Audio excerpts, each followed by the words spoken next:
nós vamos começar, tá? Abençoe.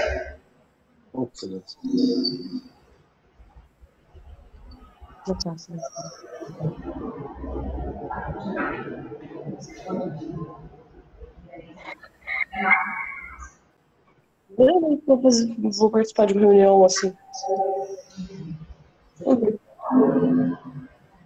Vai entrar.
Esse é uma área, vai dar pra ver.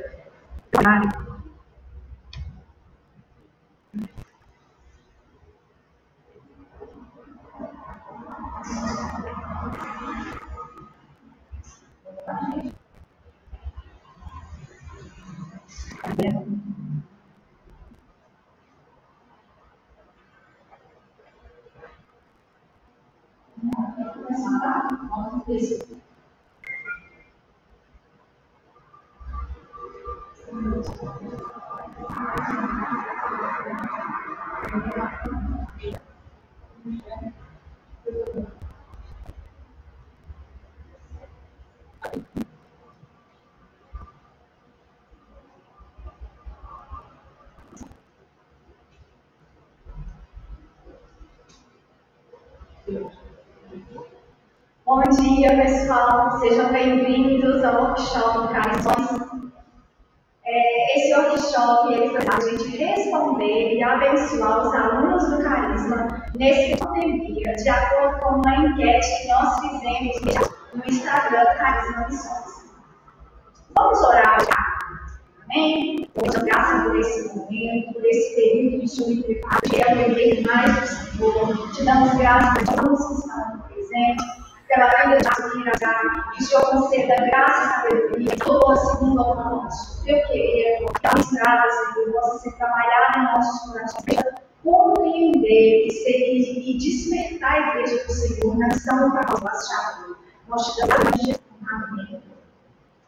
Pessoal, antes de eu chamar o pregador, eu gostaria de pedir que todos vocês que estão participando desse workshop, que vocês desliguem o fone de vocês, para que não tenham voz. Então, todos que estão participando, por favor, porque senão dá barulho e atrapalha a palestra. Eu tenho algumas orientações com relação a esse workshop. Eu sou integrante do Carisma Missões, mas também é integrante da equipe. A gente também é líder do Carisma na Estrada. E o workshop é funcionar da seguinte maneira: nós teremos um momento de palestra, que vai ministrar sobre o tema o que é missões. Após a ministração do Márcio, nós teremos um momento de bate-papo meninas. Somente nesse momento é que será pedido e você fazer as perguntas e fazer a pregação do missionário Márcio. No momento que o missionário estiver falando, nós gostaríamos de dizer, por favor, permanecesse com o microfone desligado. Bom, então a palestra é essa, nós iniciaremos o bate-papo com as meninas e todo mundo com o microfone desligado.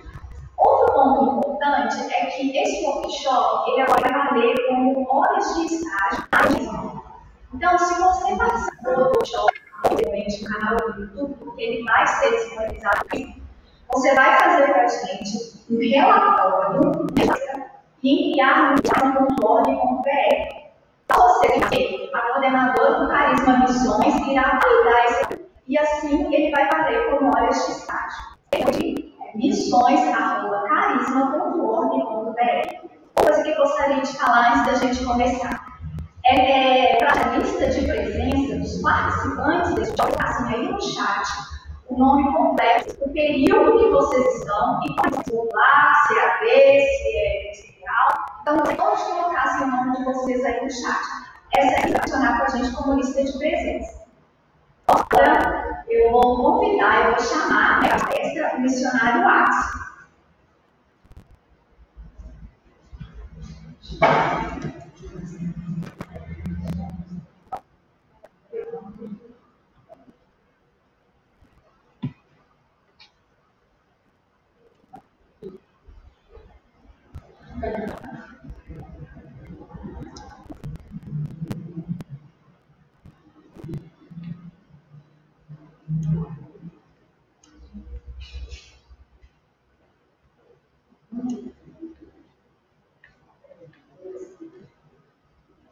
Axel?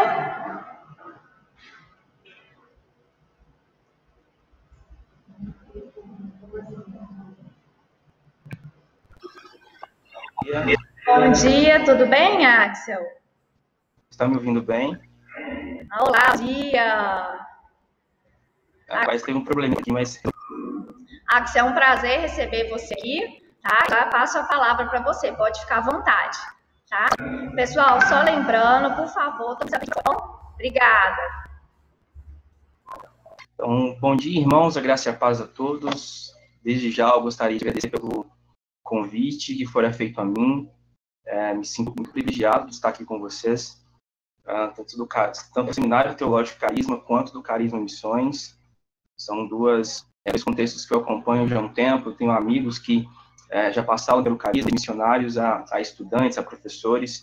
Então, é um grande privilégio estar aqui com vocês para ministrar sobre esse tema tão importante, quando nós esquecemos que principalmente como nós podemos contribuir e nos envolver com a missão.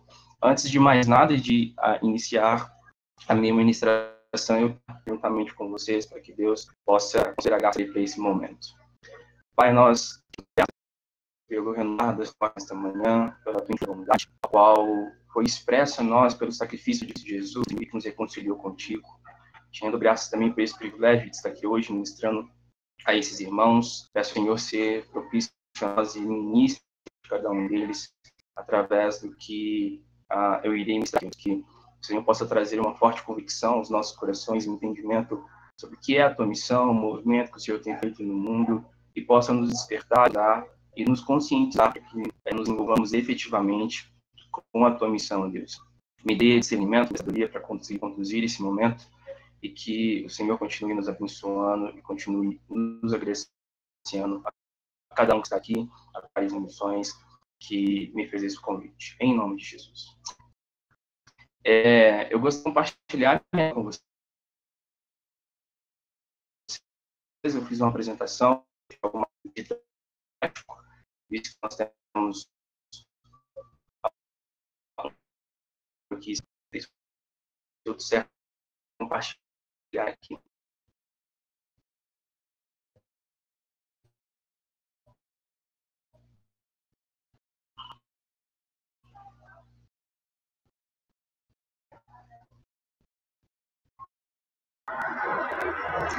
Axel, você travou aqui pra gente.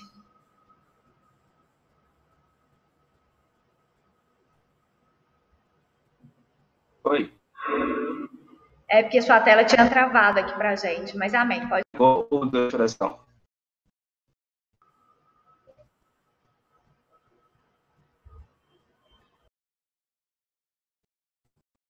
Eu estou com chat, por isso que eu estou travando. Aí voltou.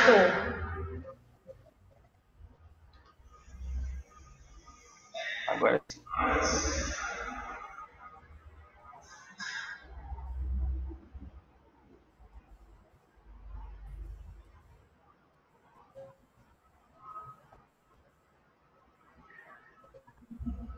Você não me Oi? Nós estamos te vendo, nós não estamos te ouvindo. Estão na minha tela? Como é que é?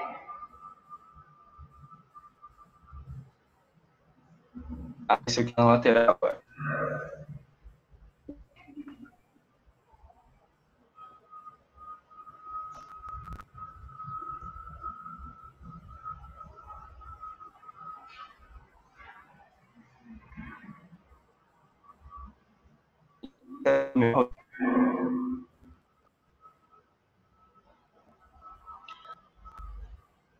Estão me ouvindo? Não. Nós estamos te ouvindo.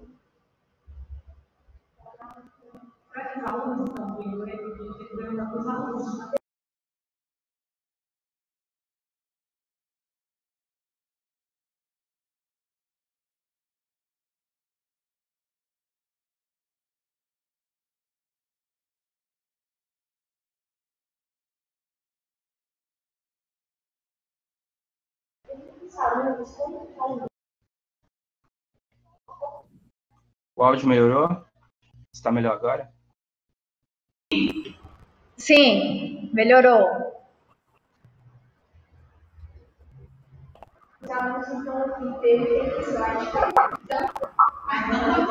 Melhorou.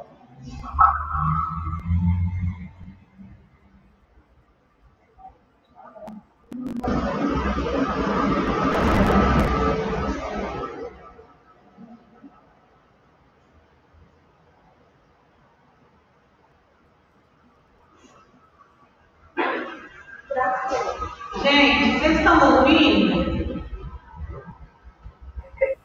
Eu acho que travou. Se os alunos tiverem. Pessoal, vocês estão conseguindo ouvir o Axel? Tem como digitar aqui no chat para mim? Vocês estão me ouvindo? Oi.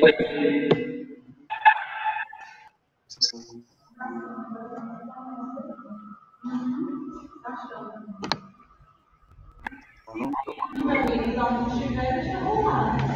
Se os alunos também.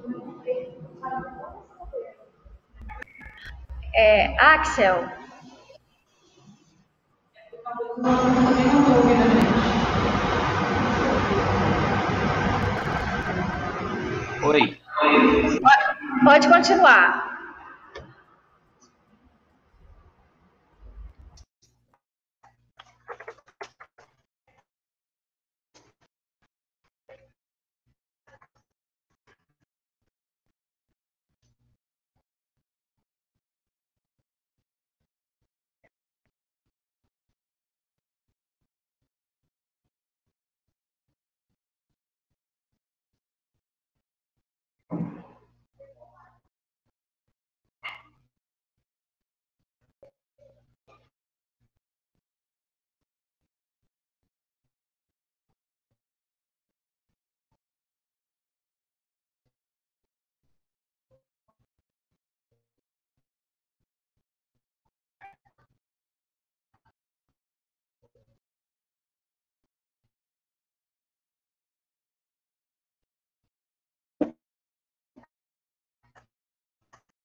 Oi, Axel, desculpa te interromper, mas parece que a sua internet está travando. Vamos lá, gente.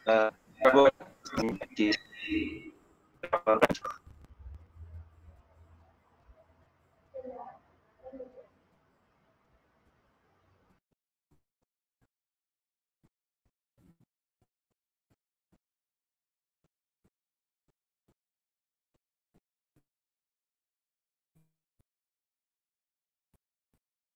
Os alunos devem estar tudo bem. Ou a sua internet é beleza, ou a internet do carisma que tá falhando. A sua tá perfeita. Vocês me ouvem bem? Bem, vê normal, vê bem, só que a internet do carisma a gente não escuta o que ele fala. Ai, Então, posso prosseguir?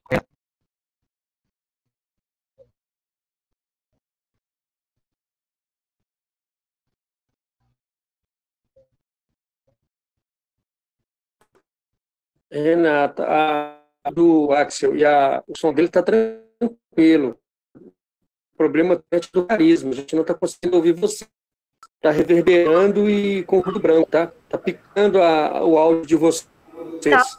Tá bom, irmão, obrigada, viu? Mas então tudo bem, se o Axel tá saindo bem, não tem problema nenhum.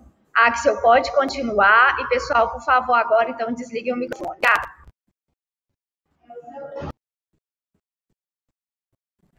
Tudo bem, vou prosseguir então.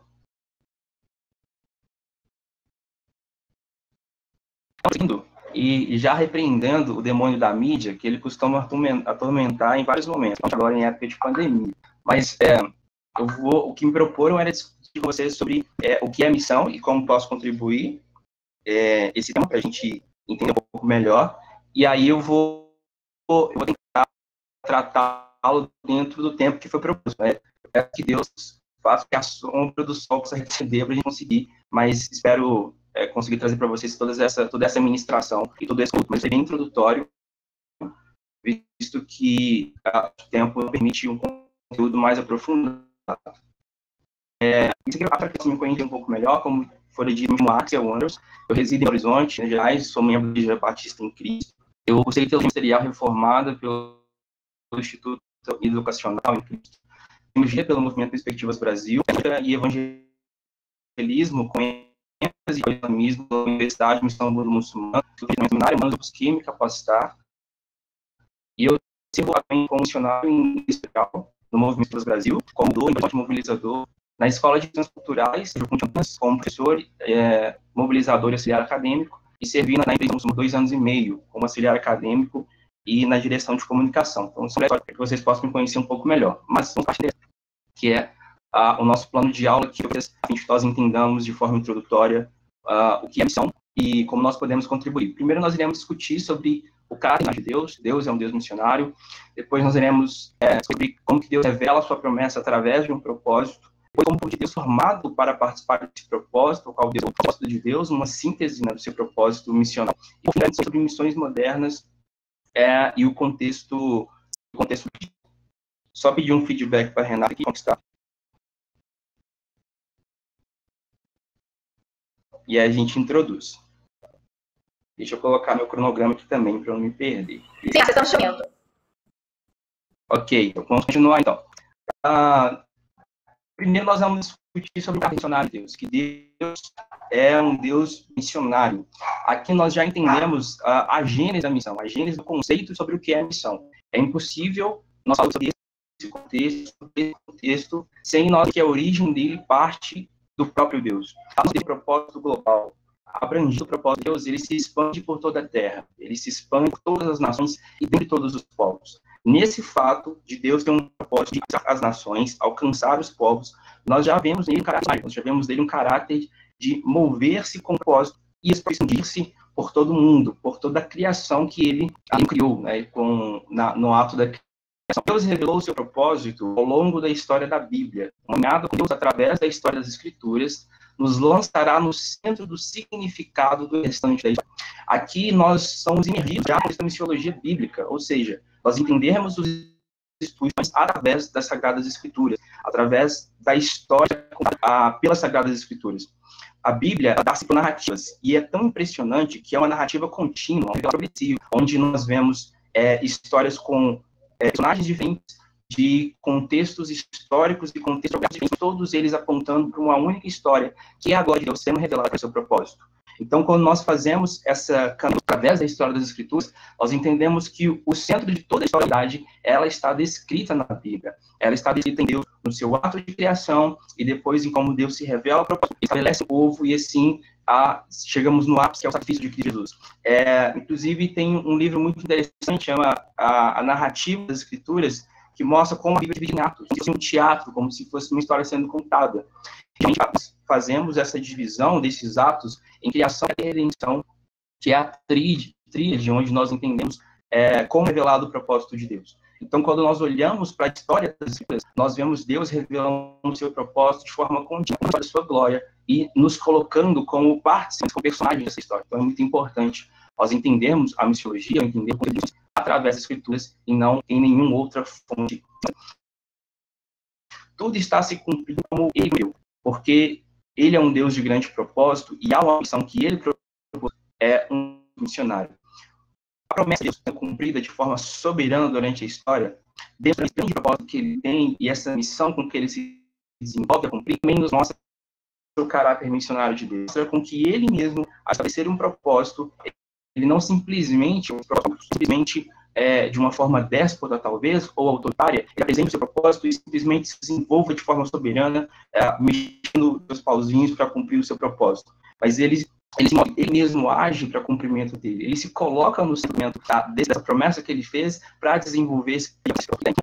Observando essas características, nós entendemos que Deus tem sim um caráter missionário que se desenvolve em missão, ele se desenvolve em ações para cumprimento do seu propósito, e ele também chama o povo para ser presente e para ser co-participante desse grande movimento, desse grande propósito, dessa grande missão que ele tem feito no mundo. Então, aqui é apenas uma síntese para que você conheça que nosso Deus não é simplesmente um ser divino, como dizia Calbart, mas é também um Deus que se envolve com os seus, um Deus que se envolve ele mesmo em ações, já fazendo com que nasça, então, a sua missão. A promessa de Deus, ela revela o seu propósito. Anteriormente, nós discorremos que quando Deus se revela como missionário, ele apresenta a promessa e através dessa ele discorre com o propósito. Aqui nós iremos entender como que na narrativa das Escrituras, onde tem propósito e onde que ele se revela. Deus escolheu revelar através de uma promessa que é tanto pessoal quanto global. Abençoar todas as famílias da terra. Em Gênesis, no capítulo 12, é o teatro das Sagradas Escrituras. Há uma diferença sempre que acontece nesse capítulo em relação aos capítulos de 1. Deus ele se revela para Abraão. Em Gênesis 12, Abrão, ele tinha outro nome. Ele estabelece um propósito claro, abençoar todas as famílias da terra. Em Gênesis, do capítulo de 1 a 11, nós vemos a criação de Deus, no capítulo 1, nós vemos a queda do homem, no capítulo 3, nós vemos as consequências da queda do capítulo 3 em sequência, como a morte de Caim, a construção da Torre de Babel, a entrada dos homens, nós vemos Sodoma e Gomorra, nós vemos Noé também, né, sendo chamado para construir. Assim, Deus via que a maldade do homem descia. Então, no Gênesis, capítulo de 1 a 11, no capítulo de 3 ao capítulo 11, nós vemos um aparente problema irresolvível, que é o problema que afetou toda a criação, afetou toda a raça humana, representante da raça humana. Então, esse pecado é imputado. Nós vemos, então, todas as consequências terríveis que o pecado ele desenvolvia durante a história. E ninguém conseguia resolver esse problema. O pecado só se intensificava e Deus via como que a maldade crescia no mundo e como um Deus justo e como um Deus santo, ele deveria exercer juízo sobre esse povo. Mas quando Deus ele decide tomar, então, uma ação, revelar-se. Ele decide ter um propósito para cumprir nesse problema aparente problema irresolvível.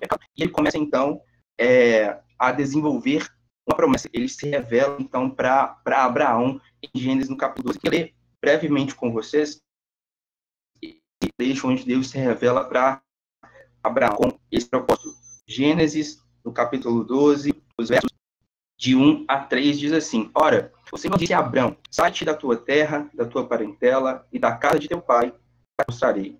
E eu farei de ti uma grande nação. Abençoarei e engrandecerei o teu nome, e tu ser uma bênção. Abençoarei e amo aqueles que te abençoar. E em ti benditas todas as famílias da terra.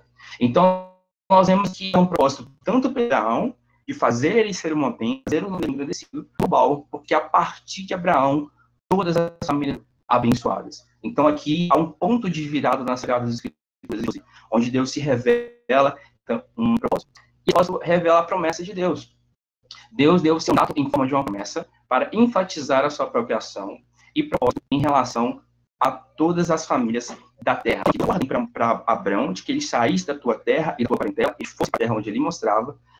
E ele apresenta que ele abençoaria Abraão e as famílias da terra. Essa ênfase está na ação do próprio Deus, e não na ação de Abraão, de Abrão e da sua família. Ele demonstra que a sua promessa, ela desenvolve principalmente por ele mesmo, de forma soberana, envolver-se com a ação do cumprimento. Então, ele escolhe um representante que esse propósito possa discorrer-se durante a história e então ser cumprido. A promessa revela as intenções de Deus claramente em cada estágio do seu cumprimento. John Stott descreve o cumprimento triplo dessa promessa no Abraão, na história de Israel, na vida de Jesus e através da igreja. Então, durante todo esse estágio do cumprimento, de abençoar todas as famílias da terra, a partir de Abraão, através de Abraão, onde ele faria com que ele fosse uma grande descendência, nasce um povo, e esse povo continua nesse processo de cumprir da promessa de Deus de abençoar todas as famílias da terra. Stott, ele faz uma análise dessa promessa sendo cumprida durante anos, e ele entende que ela tem um cumprimento triplo. Primeiro, nos dias de Abraão e na história de Israel.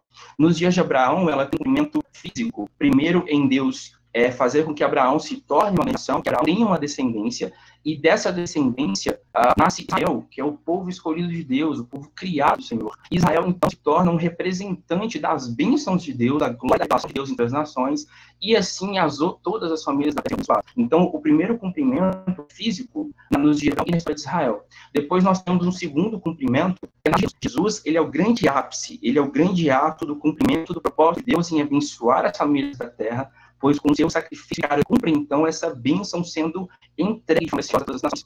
E ele vem da linhagem de Israel, com esse cumprimento sendo contínuo, esse estágio de cumprimento. Então ele se torna o principal representante agora, o próprio Deus entre nós, cumprindo o seu propósito de abençoar todas as famílias da terra. E o terceiro cumprimento é através da igreja. Assim como Israel era o representante das bênçãos do Senhor e da glória de Deus para abençoar as nações, a igreja agora também se torna essa testemunha através do sacrifício de Cristo Jesus, abençoando todas as nações através da redenção, da remissão. Aqui nesse breve histórico, nós temos o capítulo 12 de Gênesis, onde Deus revelou abençoar todas as famílias da terra através de uma promessa que fez a Abraão e como que ela é cumprida durante a história do dia de Abraão e na história de Israel, na Cristo Jesus, no seu ministério, morte e ressurreição, e através da igreja. Aqui nós podemos já um movimento do povo de Deus. Nós somos Israel do Senhor. Não pense que nesse período aqui do povo de Israel, fossem hebreus de hebreus, nós não estávamos inseridos, pois essa grande nação ao qual Deus cria através de Abraão não é simplesmente uma nação étnica, é um povo santo, um povo celestial, que ele já estava soberano desde a história de Israel, dentro desse grande propósito.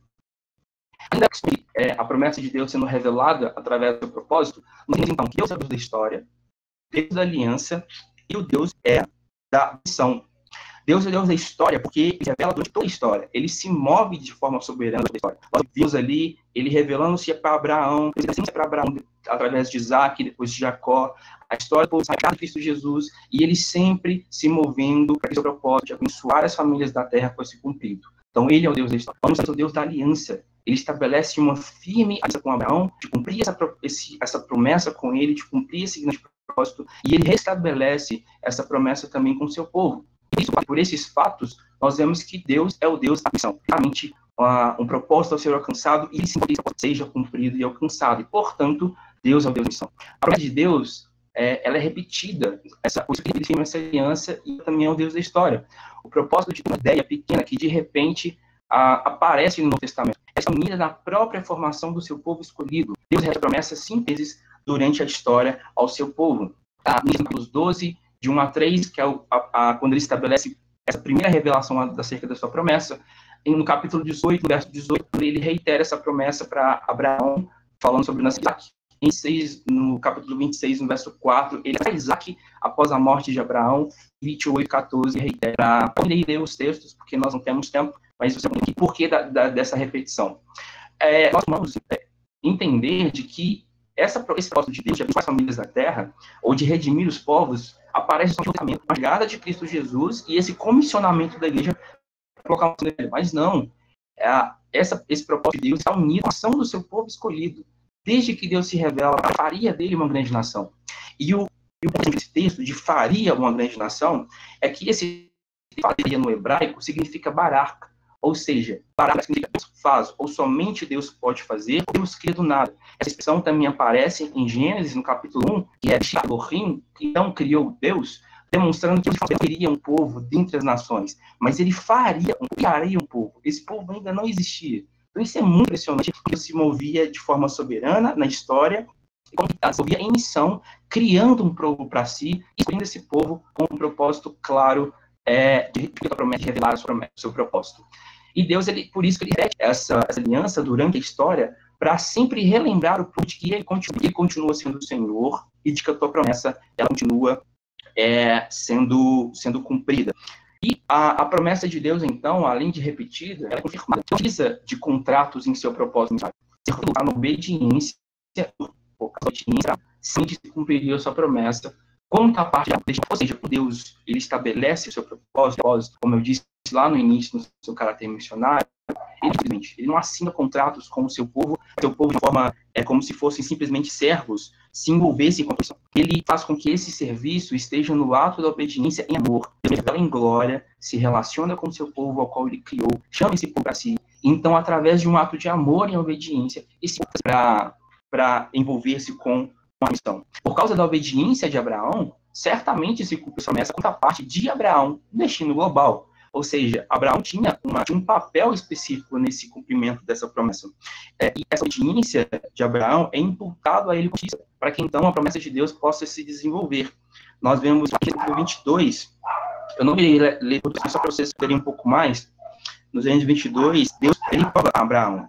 E aí, nos primeiros capítulos, diz assim: sucedeu depois dessas coisas que Deus provou a Abraão, dizendo-lhe: Abraão, e este respondeu: Deus, toma agora o teu filho, o teu único filho Isaque, vai à terra de Moriá e oferece em holocausto sobre um dos montes. Levantou-se, pois, Abraão de manhã cedo, albardou o seu moço, dois dos seus moços, e Isaque, seu filho, e cortando lenha para o holocausto, partiu para um lugar do qual Deus lhe dissera. No capítulo de Hebreus, nós vemos que a fé de Abraão é imputada como isso. Nós entendemos que o ato de fé também é uma ação de dom de Deus. Deus concede esse... Abraão é um ato de obediência, ele faz, como nós conhecemos a história, Deus intervém, faz o filho, e aquele ato de fé é imputado. Essa obediência faz com que a promessa de Deus se cumpra a partir de Abraão. Deus entende, de fato, era quem iria discorrer com toda a sua aliança. Mas, de todo modo, Deus permanece com aqueles que ele chama, e ele move aqueles que participa, para que façam parte dessa missão. Inclusive, esse texto, seu filho como holocausto, ele prefigura a ação própria de cumprir o seu propósito de abençoar as famílias da terra, ele sendo um pai, enviando seu filho para morrer em um ato de sacrifício, para que essas pessoas sejam abençoadas. Então, essa promessa, ela é muito gloriosa, ela é grandiosa, e nós vemos como Deus soberana através de todo esse histórico que ele através a vida de Abraão. E, entendendo toda essa promessa, como ela foi revelada, esse propósito sendo cumprido através de Abraão, do povo de Israel, nós entendemos que o povo de Deus é chamado para participar do seu propósito. Deus, ele cria um povo com um propósito específico, ele não cria um povo simplesmente para render abraços, mas esse povo com um propósito. Embora a promessa enfatize que é uma obra maravilhosa no meio das nações, Abraão e seus filhos não deveriam ser apenas espectadores passivos. Ou seja, a promessa de Deus fez um âmbito global, todas as famílias sendo abençoadas, sendo redimidas, sendo resgatadas pelo próprio Deus. Mas ainda que Deus enfatize que ele mesmo faria essa obra, a Israel não deveriam ser apenas espectadores passivos, deveriam ser participantes ou co-participantes desse glorioso que estava desenrolando durante a história. Comunicadores ativos da bênção deveria ser o propósito do povo que Deus escolheu para as declarações da bênção prometida, que Abraão e sua família chave o propósito global de Deus. Bênção, verso 2 do capítulo de Hebreus. Em ti sejam benditas todas as famílias da terra. Então Deus, primeiramente, abençoa um povo, para ser um comunicador ativo e um canal ativo da sua bênção para as nações. Então, nós temos uma participação clara no propósito global de Deus. E o significado desse propósito ao qual o povo de Deus criado, encontrar que tornar famoso o seu próprio nome, esse relato está em capítulo 4. Deus garantiu a Abraão que ele andaria seu nome. Somos abençoados para sermos bênção. Esse paralelo aqui, esse paralelismo é interessante, porque as consequências do pecado, Babel, ele se torna um povo autorizado, queria glorificar o seu próprio nome, não o nome de Deus. E ele queria tornar famoso a sua própria história, seu próprio convívio, e até corrompendo não só a lei da idolatria, mas também a lei de não ficar se expandir sobre a terra e criar culturas que Deus trouxe para Adão. E ao contrário, no contexto de Babel engrandeceu o seu próprio nome, é Abraão que ele engrandeceria o seu nome. A gente fala assim, mas como assim Deus engrandeceria o nome e não o seu próprio nome? Afinal, o propósito não revela a sua promessa de abençoar a vida, mas o intuito de Deus, de Abraão, não era para que Abraão fosse simplesmente o nome ao qual seria glorificado dentre as nações, para que, através da bênção a qual ele receberia com esse nome em si, todas as famílias da terra fossem abençoadas. Então, o propósito de Deus era revelar-se através de um exercício prático, claro, através da vida de Abraão, abençoando Abraão, fazendo que ele fosse uma de descendência, fazendo com que ele se relacionasse consigo mesmo e mostrando que abençoado, todas as famílias da terra também poderiam ser. E do mesmo modo, quando Deus cria essa grande descendência a qual ele revela para Abraão na sua promessa, esse povo também seria grandemente abençoado por Deus, com todos os seus benefícios. O entendimento da Shalom para os judeus, né, é uma paz que se expande sobre todo o contexto, sobre todo o ser humano, sobre toda a sociedade. Essa bênção sendo visível no povo de Deus, sendo visível Abraão sendo engrandecido entre as nações, as outras nações viriam e glorificariam o nome de Deus. Diriam que certamente o Deus de Abraão, certamente o Deus de Isaac e o Deus de Jacó, como é costumeiro Israel dizer no Antigo Testamento, que abençoador, era um Deus misericordioso, era um Deus que para o seu povo com bênçãos. Então, o entendimento de Deus não era para uma espécie de nações, tipo, nações, que vocês que me viram passar na prova, não que me viram passar no Egito, enquanto nós éramos escravos e não nos ajudaram, agora nós engrandece, sabor de mel diante das nações. Nós somos abençoados para sermos bênção. A nação de Israel, ela foi bem por Deus, santificada por Deus e abençoada por Deus, para que ela fosse bênção para as outras nações. O povo é formado com esse próprio claro de participar como comunicativos da bênção de Deus. Nós também participamos do propósito de Deus como seu sacerdócio. O povo de Deus é constituído com um propósito.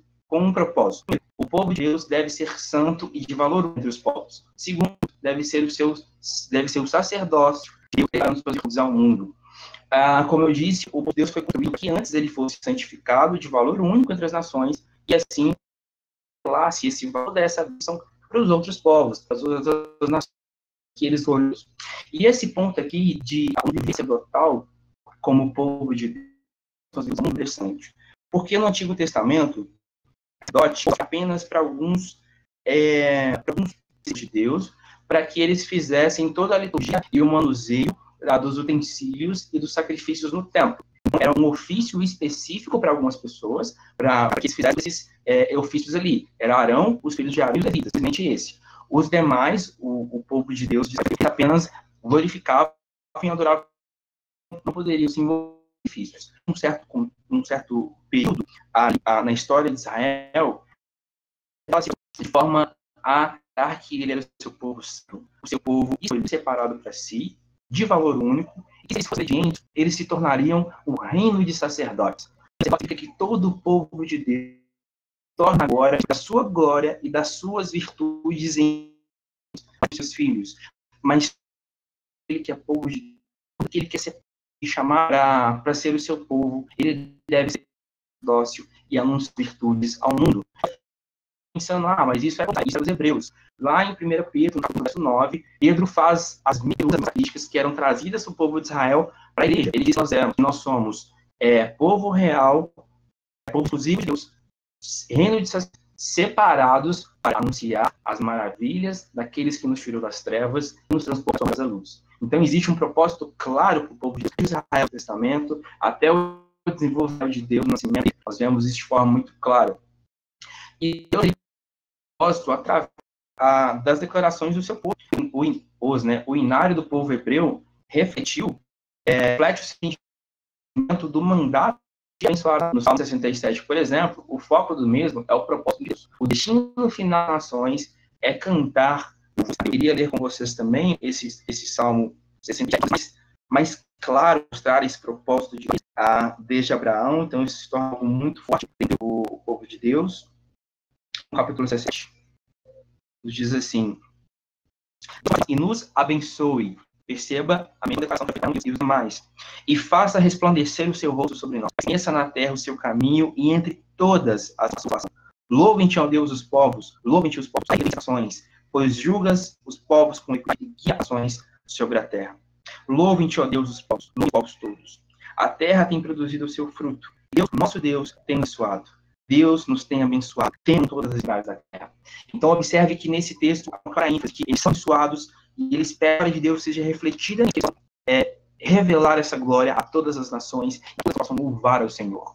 O destino final de todas as nações é louvores a Deus.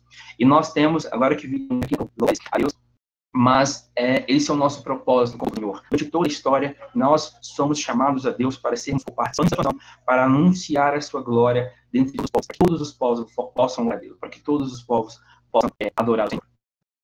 Mas então, fazendo uma... Eu falei de forma reiterada e até mesmo acerca do propósito de Deus, da sua promessa, de como Deus foi criado.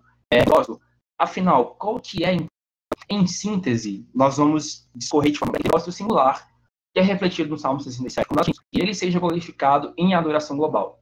Esse é a síntese e o resumo do propósito que Deus tem estabelecido, revelado através de uma promessa desde Abraão, que seja glorificado em adoração global. Observe a ideia das três, essa ideia de direcional da missão de Deus, é o Inter, e é bem envolve esse propósito de ser glorificado em adoração global. A primeira direção da missão de Deus é em função mesmo. Deus deseja que a adoração venha a Ele de cada nação. Por isso, a evangelização mundial, em última análise, é para Deus. John Piper diz que só há missões porque não há adoradores.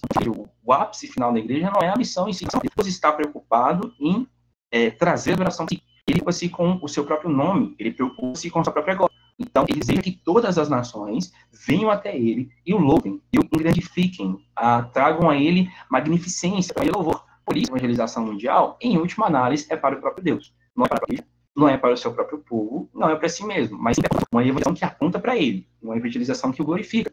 Aí você está pensando, poxa, mas algumas pessoas podem pensar, né, principalmente mas os masoquistas, narcisistas, esse, né, querendo adoração para si, adoração, todos sabem que deseja adoração, mas a forma com que as pessoas adoram a Deus é a partir da missão de Deus, não é simplesmente em função para si mesmo. Mas então, o propósito de Deus é trazer bênção redentora, admirar um povo, um único povo, dentre todos os povos. Ele redime indivíduos, pessoas diferentes, de povos distintos de toda a terra, para constituir para si um único povo santo que o adore e que o glorifique. E a adoração é uma resposta à bênção recebida da redenção. Quando nós olhamos para o propósito eterno, olhamos para o sacrifício glorioso de Jesus, essa bênção que nos foi concedida de sermos redimidos, para nos relacionarmos com Ele, quando nós olhamos a misericórdia tamanha desse Deus, não há outra resposta senão a adoração. Não há outra resposta senão nós nos subirmos e engrandecer o nome dele, glorificá-lo, engrandecê-lo. Não é simplesmente um Deus que impõe com que os seus servos o adorem e o gratifiquem, mas é uma resposta de um coração alegre e de um coração grato por receber a bênção de Deus. Então, a segunda direção da missão de Deus tem relação a pessoas, que essas pessoas sejam abençoadas, redimidas, e em uma resposta eles adorem ao Senhor. A terceira direção da missão de Deus é com respeito ao os poderes malignos para libertar pessoas e, no final, trazer todas as coisas debaixo do seu bem completo. E lá, no nosso entendimento sobre quando Deus revela o seu propósito, do ponto de virada das futuras, do capítulos de 3 a 11, o problema a respeito do maligno parecia-se irresolvível. O pecado tinha afetado toda a criação. O pecado tinha desconfigurado toda a Deus. Mas através do cumprimento do seu propósito, na morte vicária de Cristo Jesus, no seu oficial, na sua ressurreição, Deus vencerá todos os poderes do maligno, libertará as pessoas do domínio do pecado, e no final ele trará todas as coisas para o seu governo completo. O seu reino então virá, assim como ele está entre nós. Aquele conceito da teologia ainda não, o reino já está entre nós, mas ele ainda irá se manifestar de forma completa na segunda vinda de Cristo Jesus, mas nós temos fé de que ele trará debaixo do governo completo todas as coisas. A ressurreição de Cristo Jesus inaugura esse novo tempo. Ele inaugura essa vitória sobre o maligno, né? Como Paulo discorre em Coríntios, falha a referência agora, mas ele diz que quando aquele que vier, nós seremos revestidos de incorruptibilidade, e então a promessa traga a morte pela vitória.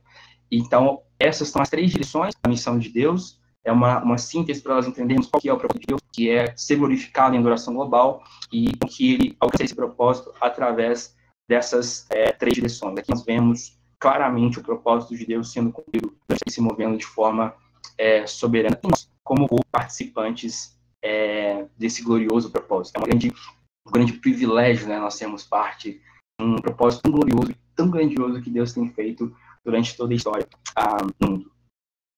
Vamos entender um pouco o conceito de nós, como povo de Deus, propósito e co-participantes da sua missão, em um período histórico mais aproximado de nós. Nós escorremos ali, principalmente do povo de Israel, como comunicadores da bênção de Deus às nações, a vinda de Cristo Jesus, e agora o nascimento da igreja em si, como igreja do Senhor, identificando com o povo de Deus, como igreja santa, corpo de Cristo Jesus, como que nós temos também esse mesmo propósito que o povo de Deus ele tem desenvolvido durante a história. Nós vemos um pouco sobre missões modernas e a igreja.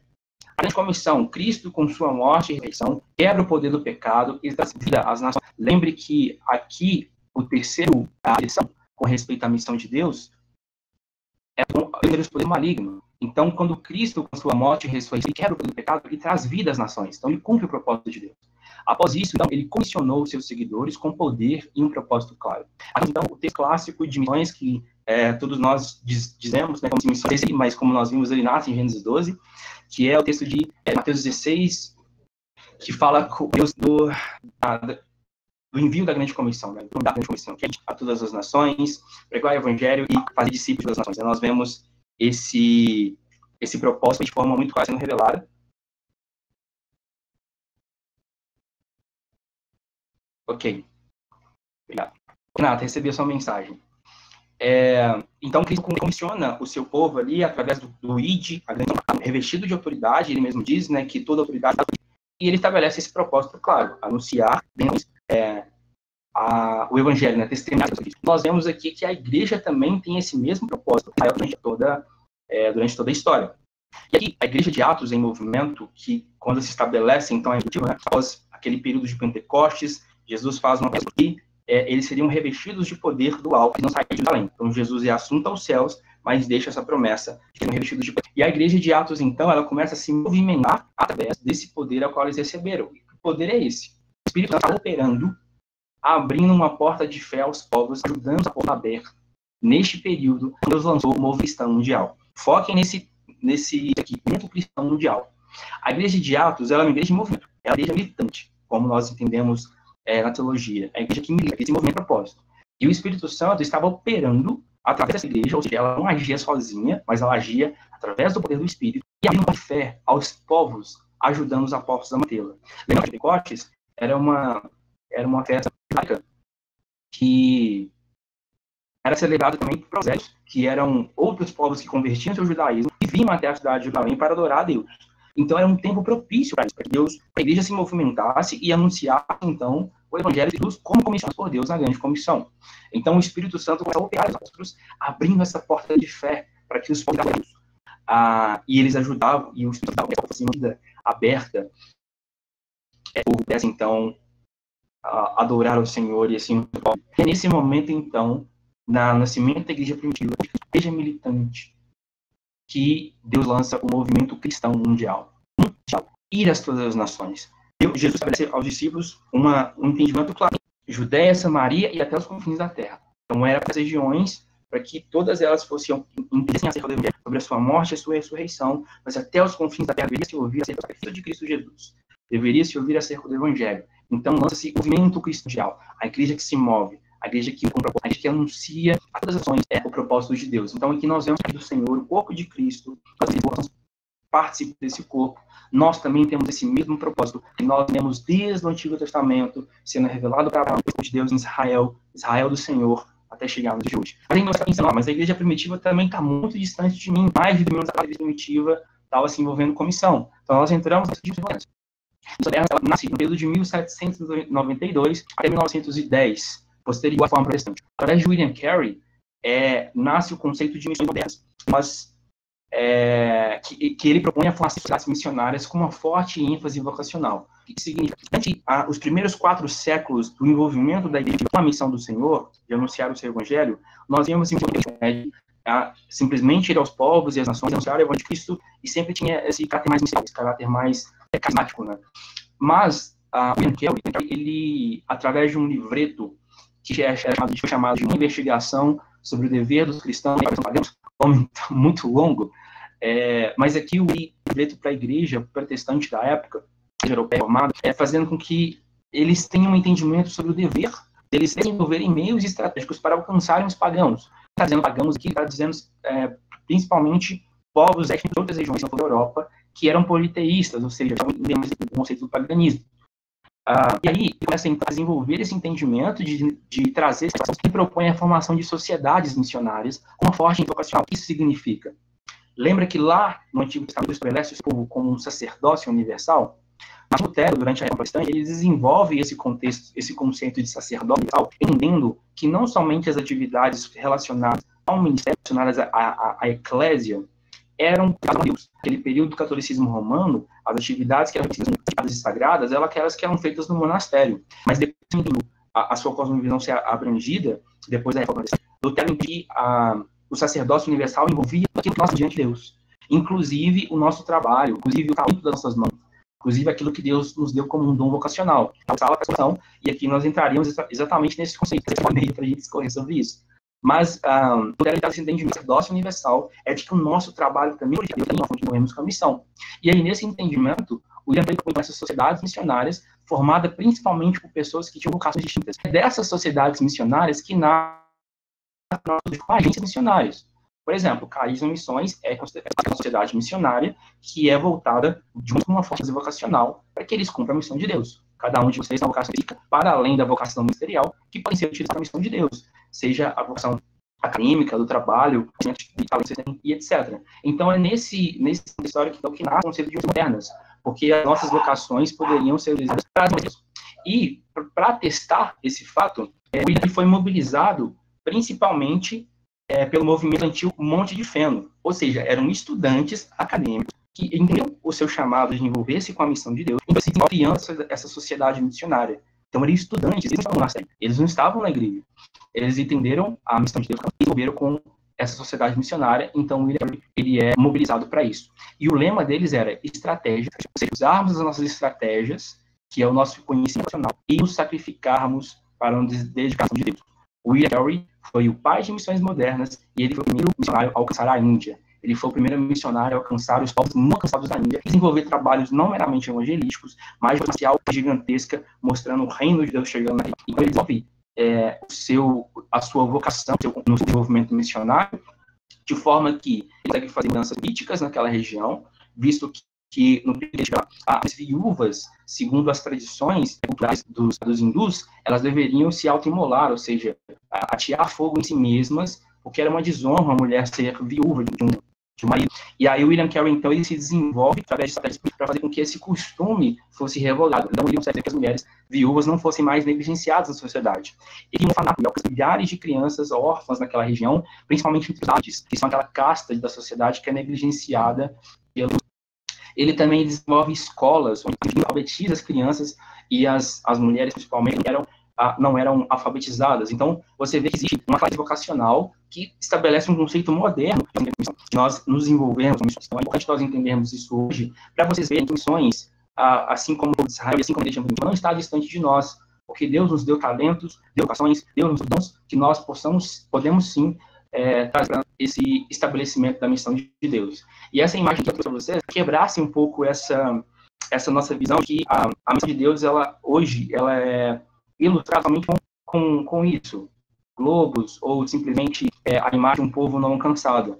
Mas a missão de Deus hoje se principalmente através de estratégias global.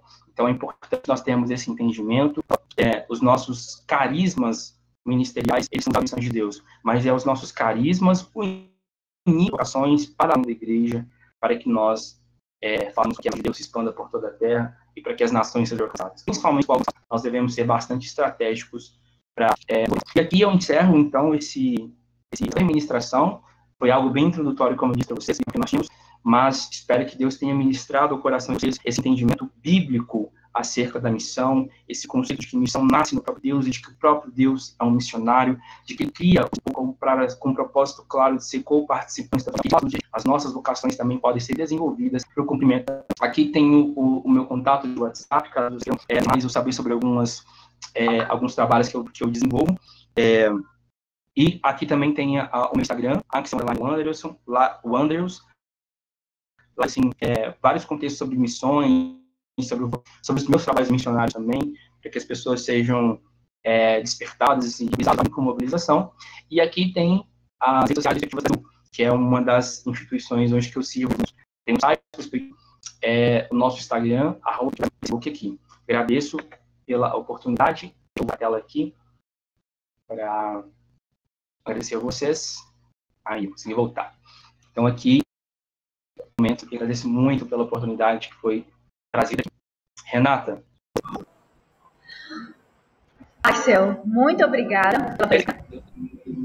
É raro eu ser pontual assim. Axel? Oi. Muito obrigada. Muito obrigada pela presença, por compartilhar essa palavra com a gente. Tá? Amém. Amém. Pessoal, agora Axel, quero agradecer a presença.